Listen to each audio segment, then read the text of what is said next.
Every Tim here with today's episode of The Watchmen, Season 1, Episode 2. Was it Martial Feats of the Comanche Horsemanship? This whole series and their titles, like, they're massive. I'm only episode 2, but I'm really digging this show. Like, it's amazing how connected it is to both the comic and the movie. So, like, if you watched the movie but never read the comic, you could totally get into this, and vice versa. If you were like, they should never have made that movie, this isn't a remake, it's a continuation, and I feel like they're doing such a great job. As usual, like, tons of spoilers, so if you haven't watched it, don't watch this.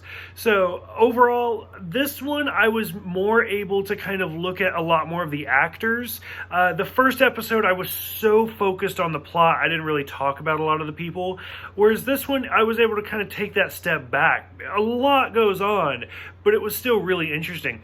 Louis Gossett Jr. has a much bigger part in this episode, who's a terrific actor. Whether, like, my mom used to make me watch Iron Eagle all the time with her, or like Enemy Mine with Dennis Quaid. Great actor.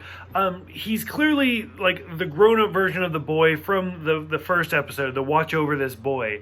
And we kind of learn a little bit more about that, and presumably we see him aging throughout this episode, where they like have the whole World War II and the Germans are like launching papers at people.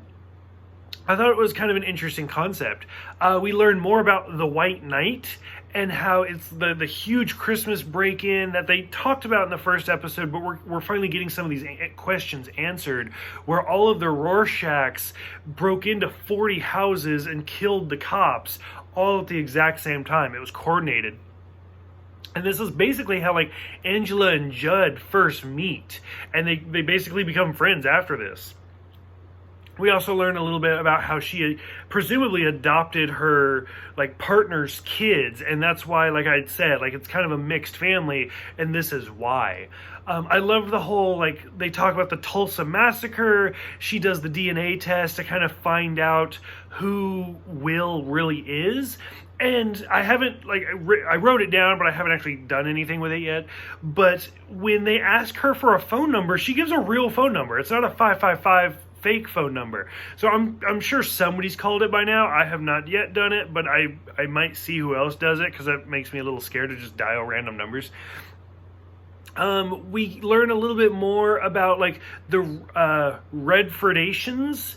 So, because I know they had said it in the first episode, and I was like, what are they saying? Like, I don't even know what that word is. Presumably, it's from President Robert Redford and him giving money out. And so that's kind of where that comes from. So now we're learning a little bit more about that from Topher, the adopted son, and stuff like that. I love the whole American hero storyline, where so far it's all about Hooded Justice, which I think is great. I think that was his name. It's been a long time since I've read the book. But it shows kind of his, like, comeuppance, and they talk in the book even where Rorschach is like, I don't know, supposedly he died, well, who knows. So I love how in this one episode he has more storyline than the movie in general, but for most of the comic as well. Angela going through Judd's house and finding his KKK outfit was super intense. Like, was it planned? Has he, like, maybe he's a collector? Who knows? But evidently Judd, there's more to him than we initially thought there was. Jeremy Irons is terrific. I didn't really talk about him too much in the first review, just because I'd focused on so many other actors. Jeremy Irons is great, whether it's like Scar from The Lion King, or actually Die Hard 3. It's one of my top 10 favorite movies. So he's in so much stuff. He's amazing. And to see him play Adrian in this, it's weird. It's uncanny how good it is and how much you buy it. I have no idea what's going on with the tomato tree in the beginning. Like, I don't know if I missed it or what. We actually see his play acted out on stage, where I had even said, like, oh, it's the watchmaker's son. Like, it's clearly a reference to John, like, Dr. Manhattan, to see what's going on there. And sure enough, it is. Like, it's this oddly, like, play written just for him, and it's his butler and his maid acting it out. And it's the story of Dr. Manhattan. It's John and Janie, and John gets caught in there. And, like, it's a little intense at first, because he's like he's talking to the maid, and he's like, you need to cry, real tears. And finally it gets to this scene and where John is trapped and he's about to like have his atoms taken apart. And you see Adrian push the plunger down, and the butler literally bursts into flames. Like, he is caught on fire. He just killed his butler. And I was like, the fuck is going on with this? Like clearly Adrian's lost his mind. Like, I wouldn't even be surprised if this is all fake. Like, he's in like an asylum or something. And then Dr. Manhattan comes down from like nowhere, and the play just continues, and he's naked, and it's weird. And then when he takes off the mask, it's the butler, and then there's more butlers, and there's more maids.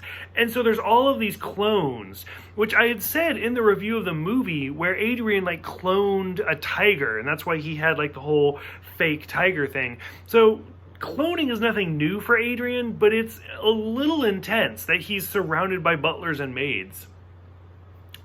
We learn that Angela is Will's granddaughter, so like that hole just got a whole bunch deeper. And then like he's just whisked away by like a giant magnet at the end of the episode. Like, what the fuck is even going on? I have so many more questions than answers at this point, but I'm still really enjoying it. Like, I'm really liking this series and where it's going.